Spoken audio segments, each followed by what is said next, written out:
మీ సహోదరులు, మన దేవుడు 5 సంవత్సరాలు కాదు, మన దేవుడు 10 సంవత్సరాలు కాదు, మన దేవుడు 20 సంవత్సరాలు కాదు.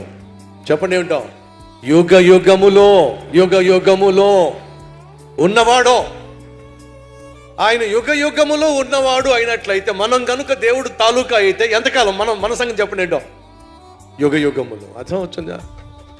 దేవుని తాలూకా మనం సేవ చేస్తే యుగ యుగములు ఆయనతో పాటు మనం ఉంటాం. రిటైర్మెంట్ లేదు, సస్పెన్షన్ లేదు, టెర్మినేషన్ లేదు. ఈ మహా గొప్ప పరిచర్య చేయడానికి ఆయన పిలవటమే మహాభాగ్యం. కాబట్టి ఏ ఒక్కరూ కూడా సేవను సగంలో మానేయటం. సహనం. దేనికి కావాలి సహనం?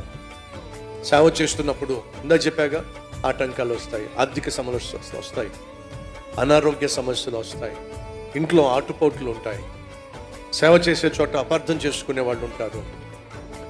వీటన్నిటి మధ్య నువ్వు సేవ చేయాలంటే ఏం చేయాలో చెప్పండి? సహనం.